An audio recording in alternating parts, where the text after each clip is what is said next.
Bonjour Marguerite Boutroll. Bonjour.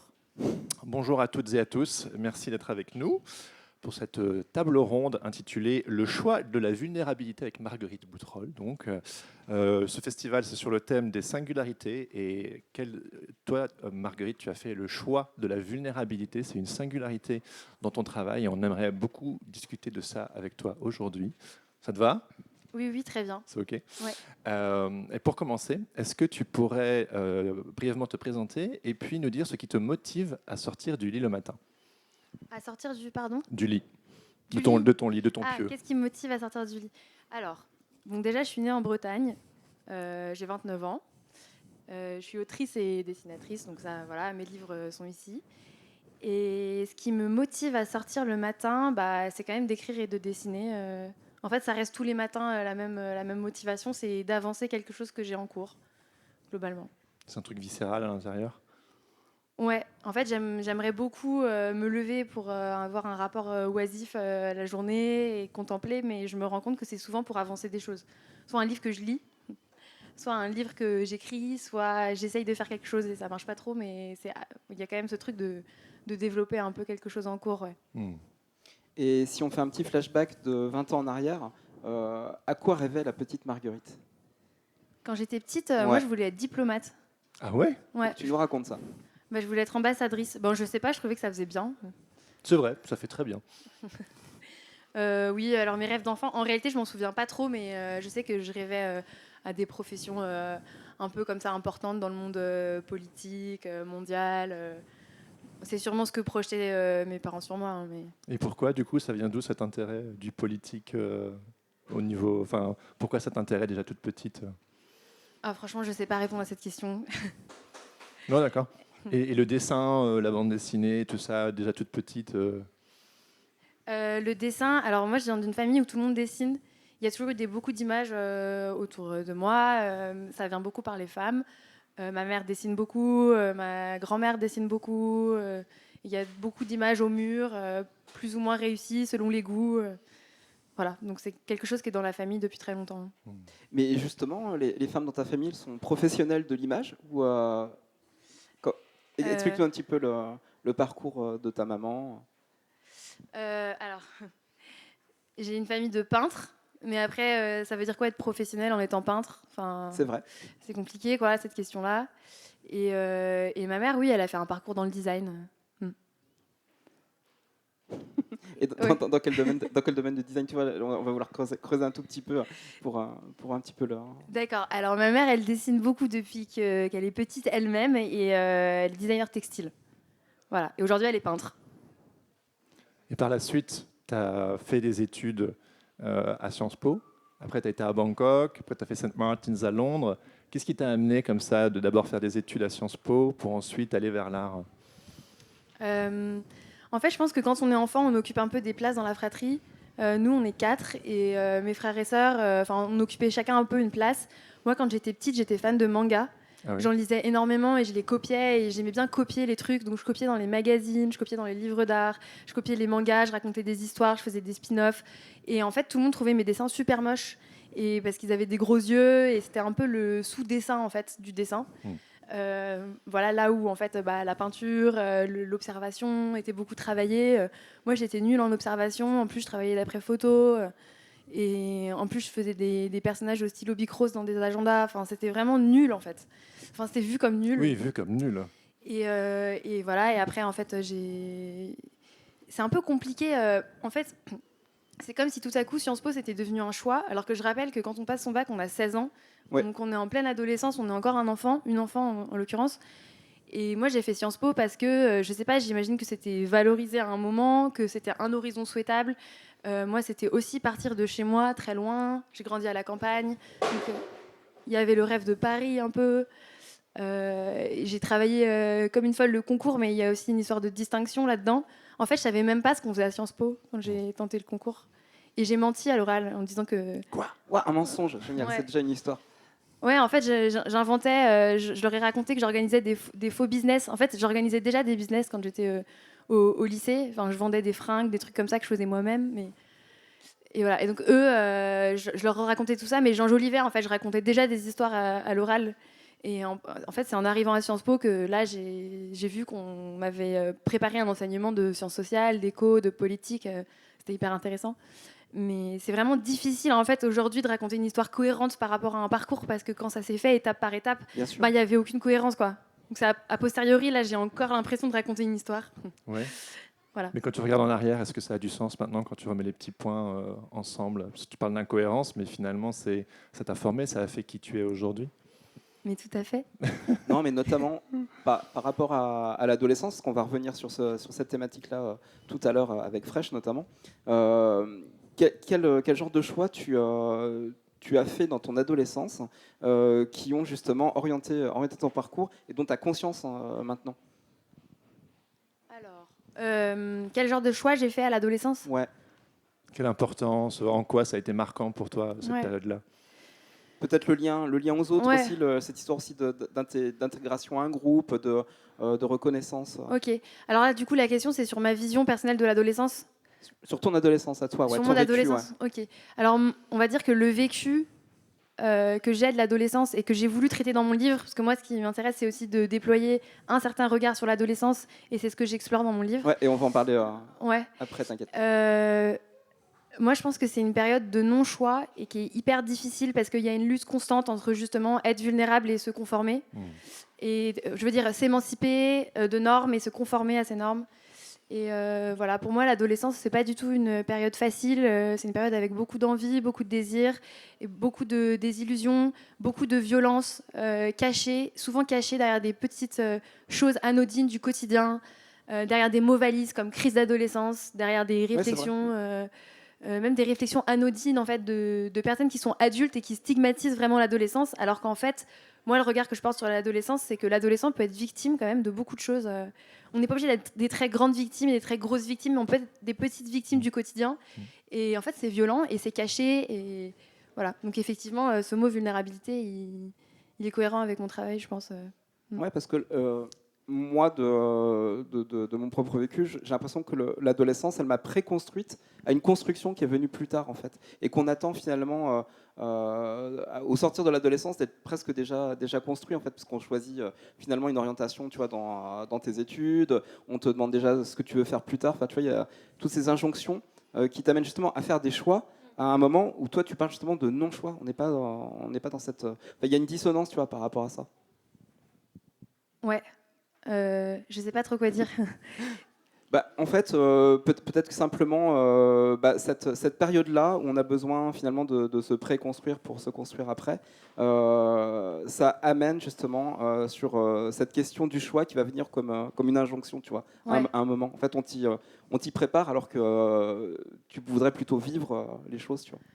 Oui, voilà, c'est ça. Alors, j'ai l'impression que quand tu es adolescent, adolescente, tu t'adaptes beaucoup et tu tu t'adaptes à des cadres qui sont le cadre de l'école, le cadre de la famille, le cadre médical, le cadre de il va falloir passer son bec et mettre un truc sur Parcoursup.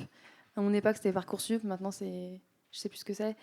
Donc voilà, tu t'adaptes à beaucoup de choses et effectivement, la question des choix, c'est des petites fenêtres. En fait, on t'autorise à choisir dans des petites fenêtres. Mais parce que je trouve que quand tu es enfant, quand tu es adolescent, tu n'es pas vraiment considéré comme un humain à part entière. Je sais qu'on en discutait beaucoup avec des auteurs, des autrices dans le cadre du salon, justement, sur c'est quoi être pas encore un adulte. C'est souvent, t'as rien vécu. C'est souvent être une moitié de personne et là encore, ça peut être assez violent, quoi. Et puis tu racontes dans tes livres, tu racontes un vécu, mais qui remonte vraiment, enfin ça fait il y a 10-15 ans entre la personne que tu es aujourd'hui, puisque ce que tu racontes aussi. Donc il y a une prise de distance pour t'autoriser à te raconter, tu n'es plus dans l'instant de ce que tu as vécu, quoi.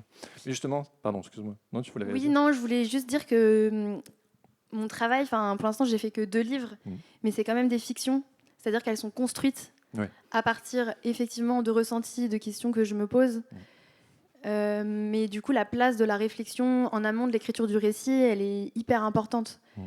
C'est pas du tout m'asseoir et recueillir des ressentis et essayer de me livrer dans un livre, mais c'est plutôt tu construis un objet en fait. Tu construis un parcours pour le lecteur, tu construis un parcours d'identification, tu te dis qui est ce personnage principal, par quel chemin il va passer, le lecteur il va passer par quel chemin avec ce personnage principal, et tout ça, on va dire ce parcours, cette arène, elle raconte quelque chose.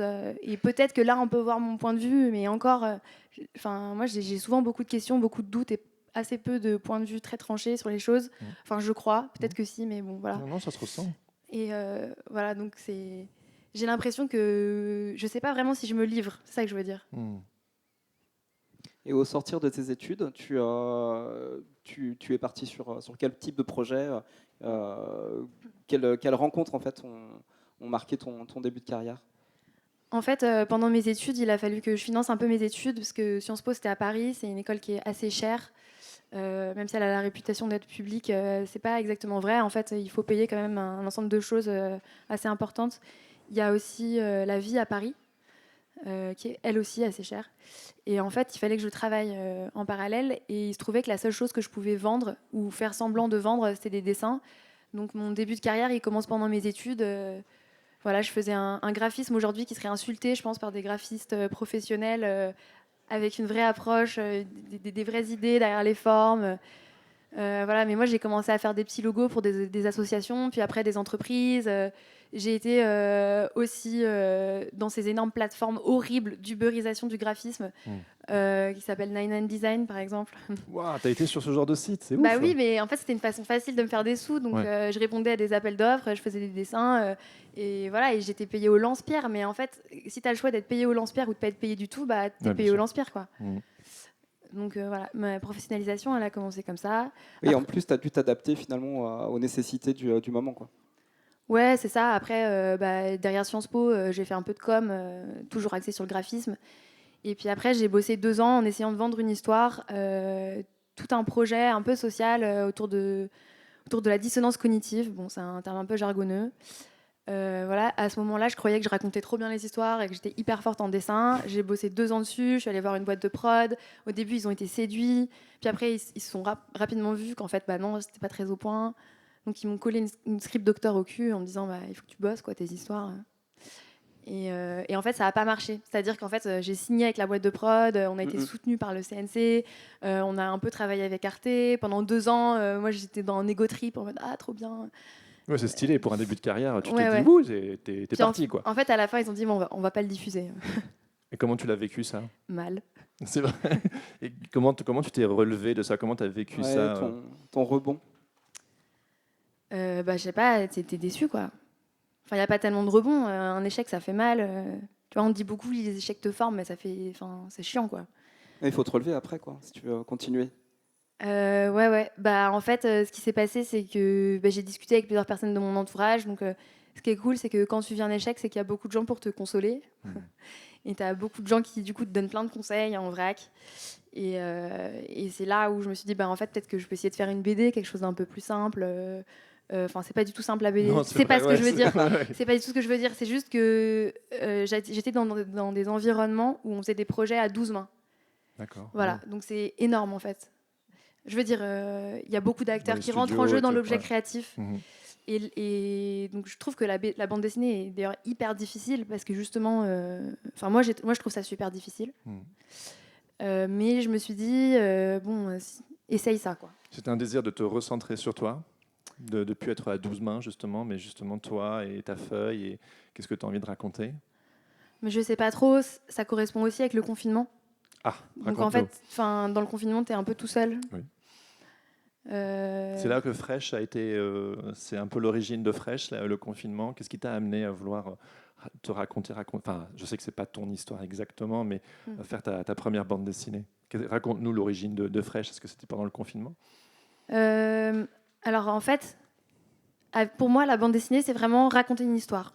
Enfin, c'est ça qui me plaît dans la BD, dans ce que je lis, dans ce que j'aime, c'est ça.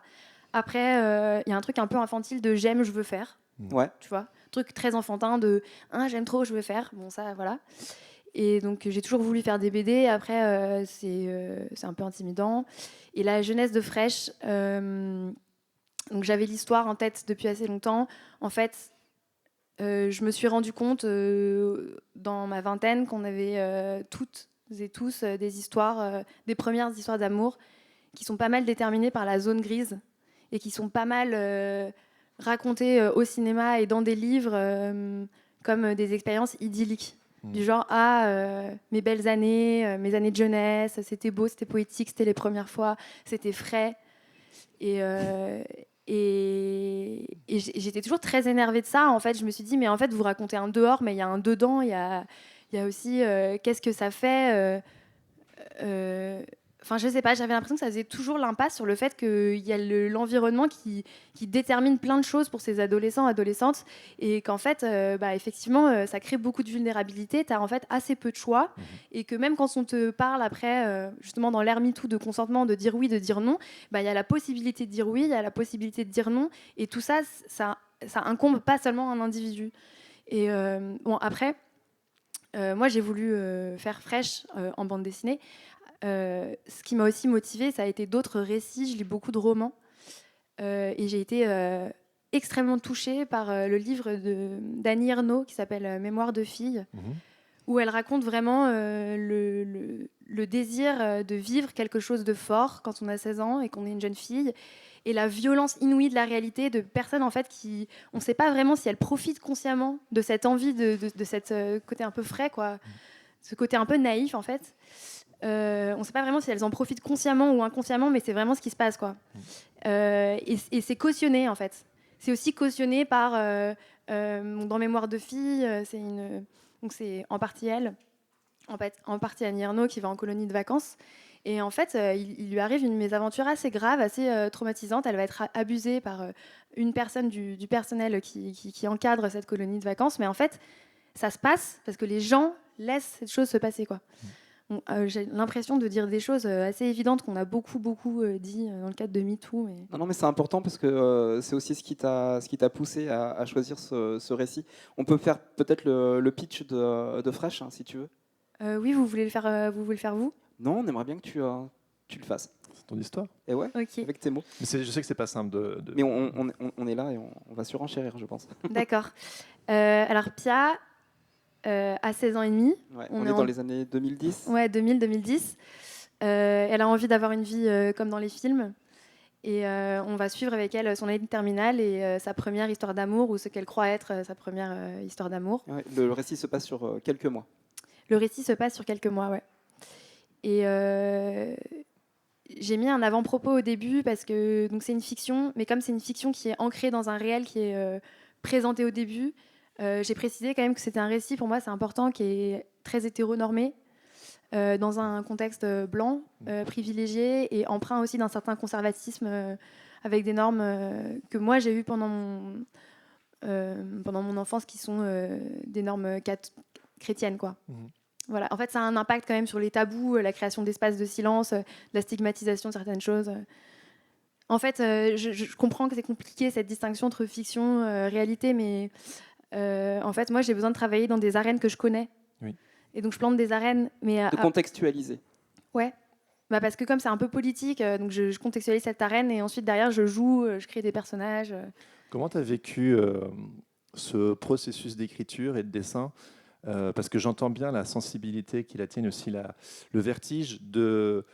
C'est pas ton histoire, mais c'est quelque chose que tu connais, c'est une arène que tu connais, tu as conscience que tu vas adresser certains tabous que tu as connus, mais que tu universalises, et tu sais que certaines personnes vont s'y retrouver, peut-être même des proches, mais ça avait besoin de sortir, quoi. Comment tu as vécu ce processus, sachant que le bouquin il est quand même assez épais?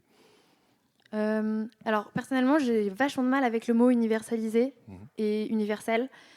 Je sais pas Pour vraiment... un certain contexte, tu as raison, tu as tout à fait raison. Oui. Non, mais c'est juste que j'arrive pas trop à savoir ce qui est universel ou pas. J'ai l'impression que tout est hyper individuel. Oui. Après, on se reconnaît ou pas. Et après, mes bouquins, ils sont épais parce que en fait, moi, je travaille en 3 bandes. Donc, je fais des cases très grosses avec des dessins très gros. Je dessine pas très bien. Et du coup, j'ai besoin d'avoir plein de place. Et je fais des gros dessins comme ça. Et du coup, il y a beaucoup de pagination. Mais c'est parce que j'ai besoin de place. Et après, il y a des coupures en fait, entre les chapitres aussi où il n'y a pas du tout d'image. Parce que comme j'aime pas expliquer ce qui vient de se passer, je mets juste des dialogues. Après, les gens, ils comprennent pas. Ouais.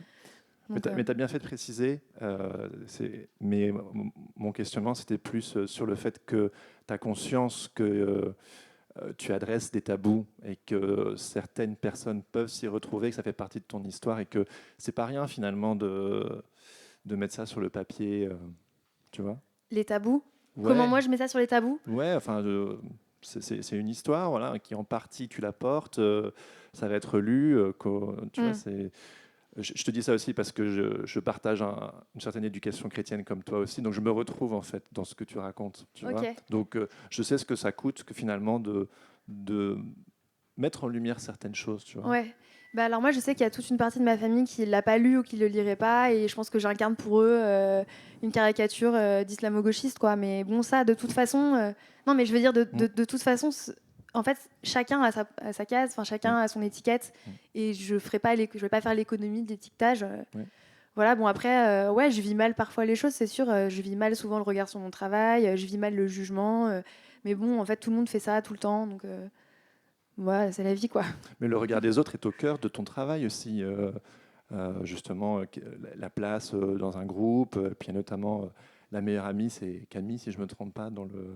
Di- Pauline. Pauline. Diane. Ah non, Pauline, Pauline, ouais, ouais. la Ouais. meilleure amie, ouais, Et c'est elle Pauline et s'en Diane, fout. c'est la Elle s'en la fout nouvelle copine. du regard, c'est Ouais, Pauline, moi intéressant. j'avais vraiment adoré son personnage parce que je me suis vraiment reconnu dans son personnage. C'est vraiment la super pote en fait qu'on a de l'enfance, tu vois, et qui suit ton parcours. Et puis à un moment, il y a forcément un nouveau cycle qui arrive et bah, ça peut faire craqueler les amitiés. Et ce personnage, alors on va pas spoiler hein, la fin de l'histoire, mais elle va prendre en fait une trajectoire qui n'est pas du tout du tout celle de Pia. Et il y a une résolution à la fin qui est très intéressante par rapport à ce personnage. Ouais. Alors, moi, ce que j'adore faire avec les personnages, c'est les réfléchir chacun, chacune. Mais j'aime bien aussi les mettre en réseau pour qu'ils occupent un peu des places et que chaque histoire soit un peu comme un conte ou comme une fable, hein. On peut aussi le lire comme ça. Et du coup, c'est aussi un peu des archétypes. Et je trouvais ça intéressant d'avoir un personnage principal qui est vulnérable et auquel on s'identifie. Et du coup, on est vulnérable avec le personnage principal. Et de mettre un personnage qui incarne un peu plus l'émancipation. Et voilà, après, il y a quelque chose. Moi, j'aime bien mes personnages qui soient d'un côté ou de l'autre, on va dire du bien ou du mal ou du énergie. Enfin, en Ouais, fait, non, c'est une question d'énergie, ouais, t'as raison. non, mais je les aime tous en fait, Ouais. tous et toutes. Et donc je les travaille beaucoup en réseau. Et donc oui, le personnage de Pauline, bah voilà, Pauline, elle fait du skate, elle s'en fout des cools. Ouais, c'est ça, le Ouais. regard des autres l'intéresse pas du tout, en fait, Oui, alors. mais alors en fait, en ce moment, j'ai l'impression qu'il y a peut-être pas mal de fiction pour les adolescents, les adolescentes qui présentent des personnages très badass, qui savent ce qu'ils Ah oui, en tant que veulent. vraiment héroïne, le personnage Oui, qui va porter oui, l'histoire, ouais. c'est ça. Et moi, c'est pas du tout un personnage fort. Eh ben, Mais ouais, ça m'a valu des critiques aussi. J'entends ouais, en me les disant. sidekicks, complètement, ouais. Encore, Quel type de critique? on m'a dit, oh, encore le personnage d'une petite blanche de 16 ans qui se fait rouler dessus par le patriarcat, quoi. Ah oui, ouais, Et par c'est pas rapport à faux, Pia, ouais. enfin, Ouais. ouais. Et comment t'as vécu ces retours? Bah, c'est pas faux, enfin, j'ai dit oui, mais en fait, moi, ça m'intéresse de En même temps, c'est pas. totalement ton postulat. Tu Oui, l'assumes, quoi. ouais, j'avais pas envie de dessiner une girl boss. Après, je comprends que politiquement, c'est utile d'avoir des personnages de girl boss pour montrer qu'il peut y avoir d'autres parcours, d'autres. Et oui, moi je trouve ça vachement réducteur quand même comme critique parce qu'on a aussi la relation de Pia avec sa maman qui est vraiment au centre aussi du récit puis des choix que Pia a fait après parce qu'elle fait aussi des choix en contradiction avec sa maman. Après elle se rapproche d'elle. Enfin, il y a ce lien, tu vois, c'est très élastique qui est, Oui, non, c'est sûr, la relation de la maman à sa fille. Alors là, j'avais décidé de mettre en scène une relation qui s'articule beaucoup autour du silence, qui peut être un silence pudique ou un silence de attention. J'ai pas envie que ma fille grille des étapes en donnant trop d'informations. Et en fait, on voit malheureusement que c'est dans ces silences que du coup, ouais, alors c'est des silences qui Pia va aller chercher les informations auprès de d'autres personnes. Ça va être d'autres référents. voilà, d'autres référents, d'autres référentes qui peuvent être ses amis, IES, et qui sont en fait elles-mêmes, eux-mêmes dans des dynamiques de plaire, d'avoir une adolescence de telle ou telle façon. Donc on voit que c'est dans ces zones un peu de tabou qu'arrivent les problèmes. Ouais. Et puis on a aussi le fil rouge du consentement, la notion du consentement qui suit tout le livre. Comment tu as amené justement cette mécanique? La mécanique du consentement. Ouais, en tout cas, voilà, pour vraiment que ça soit le sujet central et qu'on y vienne petit à petit. Parce que c'est subtil, hein, la façon dont tu Ouais, amènes tout ça. Au début, hein, on est dans le côté cool ouais, du passage en terminale, mais ouais. voilà. Bah, en fait, grosso modo, moi j'ai travaillé sur le dressage, hein. dressage bourgeois d'une jeune fille. Donc, on montre une jeune fille à qui on apprend à plaire, à dire pardon, à dire oui. Le dressage, à ouais, être- super. Ouais. Non, mais je trouve Ok. à être jolie et en fait, elle est enfermée dedans. Et voilà, moi, c'est juste des toutes petites mises en scène. Hein. C'est la prof qui dit le débardeur, c'est non.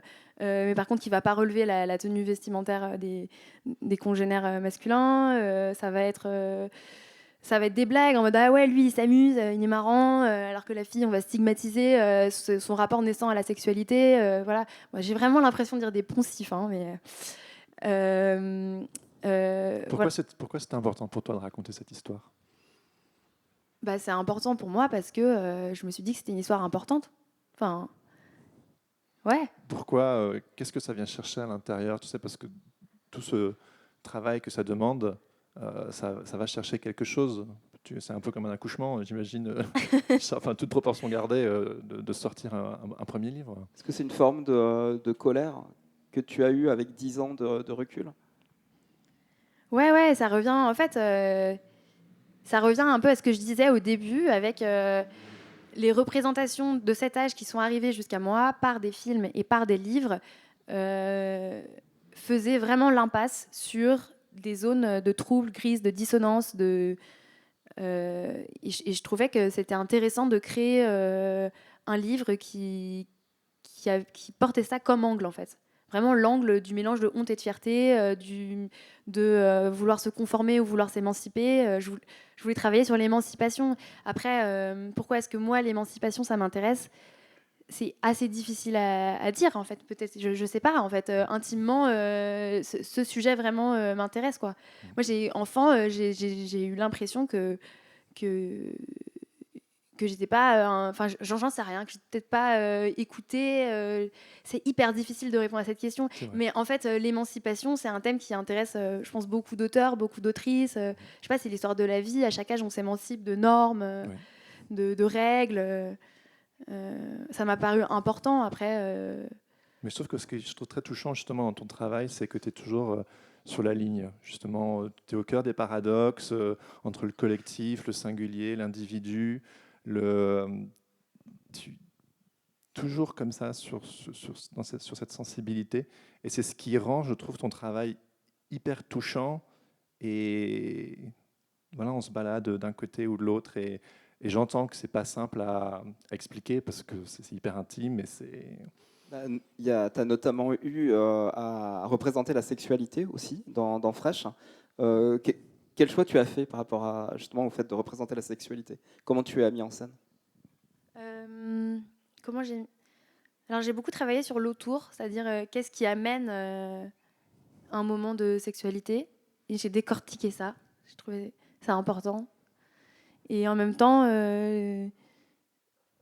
voilà, donc il y a un angle un peu sur de la violence larvée, donc c'est pareil. Je me suis posé des questions. Comment on met ça en scène? Comment on présente ce moment d'intimité? Effectivement, je me suis posé des questions de est-ce que tu montres les corps? Comment tu les montres? Quel est l'angle? Est-ce que tu érotises cette scène ou est-ce que tu ne l'érotises pas? Il y a eu toutes ces questions. Après, je trouve que cette scène, il faut la regarder et il faut la lire dans le livre. Et voilà, je ne sais pas si j'ai envie d'expliquer plus. Ouais, non, mais je pense que tu as bien répondu. À vous de lire le bouquin.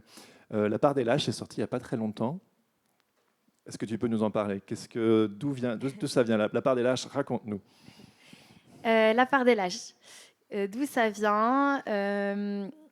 Alors, ça vient de mon envie de faire un livre sur la difficulté d'être proche de l'autre, quand bien même on partage les mêmes idéaux.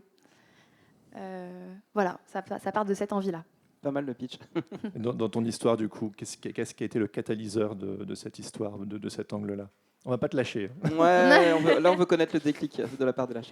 Le déclic de la part des lâches. Bon, alors j'ai mis 1 an et demi à le faire, donc ça remonte à peu près 2 ans. Donc, est-ce que déjà on peut dire 2 mots sur ce que ça raconte, comme ça c'est plus Mais simple. carrément, vas-y, Ouais. on balance le pitch puis après on Ok. creusera. Alors, La part des lâches, ça raconte le changement de vie d'Abby, ABY, qui quitte un certain mode de vie à Paris. Elle a 25 ans. Elle a 25 ans et elle quitte une personne, elle quitte son couple et elle quitte un mode de vie à Paris pour rejoindre une colocation un peu en forme de communauté au cœur de l'Auvergne, une maison un peu isolée, où elle va faire la rencontre de plusieurs personnages hauts en couleur et avec qui elle va vivre et se couler dans un quotidien nouveau, plus lent. En fait, il y a vraiment une idée de décroissance dans tout le livre. Donc c'est sa meilleure amie qui l'entraîne dans cette oui. colocation. Bah en fait, je ne sais pas si elle l'entraîne, mais en tout cas, le livre ne montre pas du tout Paris. Ouais. En fait, c'est un huis clos. Donc, on arrive dans cette maison un peu en forme d'arche de Noé, où il n'y a que des personnages qui ont envie de vivre lentement, proche de la nature, de partager des choses et en fait d'être un peu une famille d'amis. Voilà, donc c'est vraiment aussi un livre sur la famille d'amis. Et en fait, au cœur du livre, il y a la difficulté d'Abby de vivre en face de l'autre. Et elle fait la rencontre avec un champignon magique qui change son rapport à l'altérité. Ah oui, le champignon du coup va être catalyseur, enfin vecteur d'un changement dans l'histoire. Ouais. Ouais, exactement. Et ce que je trouve aussi très intéressant dans La part des lâches, c'est finalement tu mets en paradoxe le principe de l'individualisme et le principe du collectivisme en fait, et les contradictions qui font qu'on peut aller de l'un à l'autre, être en même temps dans un collectif, en même temps avoir envie avoir ses envies individuelles, et tout ça crée des fragilités, des contradictions, des paradoxes. Comment tu Pourquoi ce sujet? Ouais, pourquoi ce sujet? Pourquoi tu es allé vers justement ce travail sur les contradictions? Pourquoi je suis allée sur les contradictions? Ok, en fait, je pense que mon titre, il s'appelle La part des lâches. Lâche, c'est un terme assez violent, assez brut, assez tranché, qui peut désigner des responsabilités personnelles, collectives. On est lâche par rapport à qui, par rapport à quoi, et en fait, je trouve que c'est quelque chose qui revient beaucoup à notre époque. On est dans un monde en crise écologique et sociale. On est beaucoup amené à réfléchir à ce qu'on fait, comment on le fait, en termes de consommation, mais aussi en termes d'engagement. Et en fait, c'est ça que j'ai voulu mettre en scène, parce que toutes ces questions-là, elles s'incarnent dans chaque individu.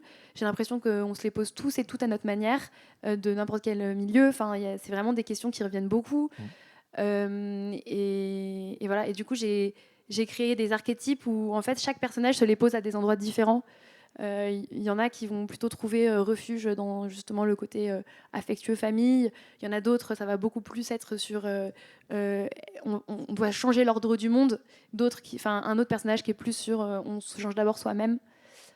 J'ai perdu le fil de la question. Non, c'est pas grave, tu y arrivais. On parle aussi entre grosses guillemets d'éco-terrorisme aussi, de façon assez humoristique, Ouais. justement via les champignons. Ouais. Et ce que je trouvais vraiment très intéressant, c'est aussi que le groupe, la communauté a des règles. Ouais. Parce que c'est une belle utopie, une utopie un peu de liberté aussi, de s'affranchir des règles de la société, mais pour se retrouver finalement dans des règles, dans une petite communauté. Et Abby, elle est confrontée à ça. Ouais, elle est confrontée à ça. Je pense notamment aussi aux chambres, en fait, l'échange des chambres. En fait, une utopie, par définition, c'est un monde fermé. Et donc, quand on pense une utopie ou quand on raconte une utopie, pour les gens qui sont à l'intérieur ou à l'extérieur, c'est qui est dedans, qui est dehors, en fait. Et du coup, évidemment, il y a des règles qui sont inscrites sur les murs, parce qu'une utopie, c'est aussi un groupe de pensée, et c'est qu'est-ce qui rentre dans l'utopie et qu'est-ce qui sort de l'utopie. Et en fait, c'est marrant parce que j'ai beaucoup travaillé sur la dichotomie. Il y a qu'est-ce qui est nous, qu'est-ce qui est les autres. Mais en fait, dans tout le livre, en fait, j'ai voulu utiliser un langage beaucoup plus poétique que dans Fresh. Et j'ai travaillé sur le mycélium et les racines, qui est aussi une image en fait qui peut être fertile et donner des fruits, mais qui peut aussi enserrer et étouffer. Et qui vient justement casser ce côté un peu dichotomie et peut-être illustrer le trouble.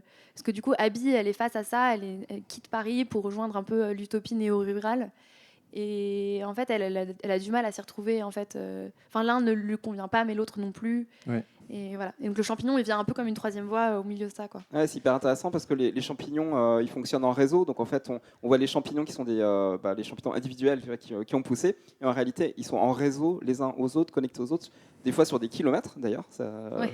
C'est assez fascinant. Mais on revient aussi à cette idée d'émancipation, le fait que ton personnage principal veut s'émanciper d'un certain carcan, elle rejoint une forme d'utopie, et au sein de cette utopie, il y a des choses qui sont sclérosantes et elle a besoin de nouveau de s'émanciper. Elle veut vivre un truc collectif, mais finalement, elle revient au fait de vouloir s'émanciper, elle, et toute la tension que ça crée. Et on revient tout le temps, finalement, in fine, à ce sujet d'émancipation, de rapport à l'autre, et c'est ça qui est très touchant dans ton travail. Oui, d'ailleurs, Abby, elle découvre des trucs toute seule. Elle vit des aventures finalement super sympas. Je pense notamment quand elle rencontre Ellie, voilà. Et elle peut pas garder pour elle finalement ce petit moment de bonheur parce qu'il faut absolument qu'il doit être partagé avec la communauté derrière. Et là, je trouve que c'est le moment en fait où ça commence à partir finalement en cacahuète. Ouais. Après, encore une fois, les personnages, ils sont. En fait, il y a plusieurs personnages pour montrer qu'il n'y a pas une façon de vivre le collectif et c'est pas une critique du collectif. En fait, Abby, c'est un personnage qui vit mal ce côté collectif, mais c'est aussi un personnage qui ne sait pas poser de limites et qui ne sait pas. Alors que les autres semblent plutôt bien Oui. le vivre. Ils ont même d'ailleurs finalement une approche chacune Oui. qui fait qu'ils vivent bien en fait le collectif. Mais Parce bien qu'ils sûr. ils ont fait ils ont fait des choix. Ouais, eux ils sont aussi. moins consensuels aussi, en fait. Ils Ouais. sont. Ouais, et en fait, ça m'intéressait de montrer ça, de montrer qu'il n'y a pas une. Enfin, vraiment, mon livre, il n'est pas du tout là pour taper sur les personnes qui essayent de vivre autrement, avec d'autres formes de vie, en dehors d'un schéma de couple. Ouais. Donc, Ça ouais. se sent, ouais. On sent que tu n'es pas dans un jugement moral, en fait. Et c'est Ouais. ça, c'est cette ambivalence qui est toujours là, qui est intéressante. Et est-ce que peut-être parfois on te fait des retours en mode t'es pas assez tranché, on aimerait bien que tu te prononces un petit peu plus. Est-ce que tu as parfois ça? Ben, comme je vous disais, la part des lâches, c'est sorti il y a une semaine et demie, donc c'est peut-être possible. Oui. Peut-être que les retours arrivent. Voilà, la grandeur de la nuance, ça fait chier plein de gens, je comprends. Après, pour Fresh, on me l'a dit. Hein. Clairement, on me l'a dit. On m'a dit c'est pas intéressant d'avoir un récit de vulnérabilité. On en a marre, on en a trop eu. Et j'ai dit d'accord. Enfin, ok. Ah mais tu l'as fait. Comment? Mais tu l'as fait. Il est sorti, Fresh. Bah il ouais, existe. ouais. Bien sûr, il existe, Voilà. il est là. Après, les gens sont pas obligés d'acheter, en fait. Enfin, c'est juste une proposition. Mais tu es d'accord, mais pourquoi tu trouves que finalement, le choix de la vulnérabilité est malgré tout très important? C'est une question convenue, mais je trouve que c'est malgré tout en quoi toi, important. c'est important pour toi ouais.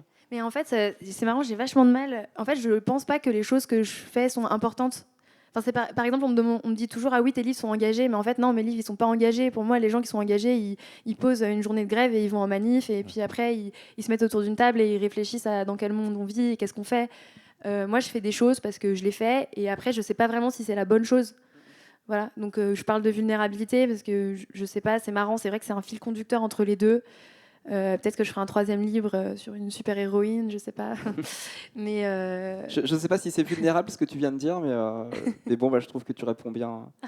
Ah ouais. Mais c'est vrai que c'est un questionnement qu'on peut aussi avoir en tant qu'artiste-auteur, de parler de sujets importants, de sujets sociétaux, de sujets vulnérables, et finalement de se dire que c'est notre engagement, c'est un acte politique, et que peut-être parfois il peut y avoir une dissonance entre l'œuvre artistique et est-ce que finalement, est-ce qu'on ne devrait pas faire le pas d'après et vraiment s'engager, mais c'est aussi une forme d'engagement. Donc là aussi, il y a une sorte de paradoxe on est aussi pris dans notre quotidien, on a la tête dans le guidon, et puis on se dit que c'est jamais assez, mais en même temps, c'est déjà ça. Enfin, c'est compliqué. Ouais. Non, moi, ce que j'entends quand même, c'est vrai qu'il y a des choix très forts. C'est quand même de quoi je parle, comment je parle, qu'est-ce que je mets en scène et pourquoi, c'est sûr. Il y a des... Enfin, évidemment... Il y a le choix de la justesse aussi, de rester sur le fil, là où justement on va toujours nous pousser vers peut-être certaines extrêmes pour pouvoir se positionner, et là où finalement la nuance, elle est nécessaire, mais elle est fragile, elle est difficile à tenir, et c'est... Enfin, moi, c'est ce qui me touche dans ton travail, quoi. Je me répète, hein, mais voilà, je suis content de pouvoir en parler avec toi. Ok, merci beaucoup, c'est super gentil. Je sais pas quoi ajouter. Je pense que c'est le mot de la fin. Merci Marguerite. Merci, je pense qu'on peut l'applaudir.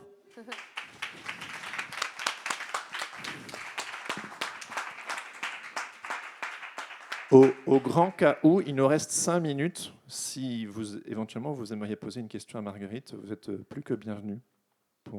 On n'a pas eu l'occasion les autres fois. Là, on a des micros HF minutes. en plus, donc du coup on peut lire. Est-ce que quelqu'un veut poser une question pour Marguerite? Sous Fresh, La part des lâches, la bande dessinée, l'engagement. J'en ai une, moi. Okay. T'as testé les champis? Oui. Alors, ton retour d'expérience? Il faut lire La part des lâches. Ah d'accord, okay, mais je l'ai lu. C'est un bon teasing, ça. Ok, ça marche. Bon, tu racontes tout dedans. Quelqu'un a une question? Bon, merci beaucoup. Merci Marguerite. Merci. Merci. Dans 3/4 d'heure, on aura l'occasion de discuter avec Joseph Caglioni. Donc, soyez au rendez-vous d'ici à 15h30. Voilà.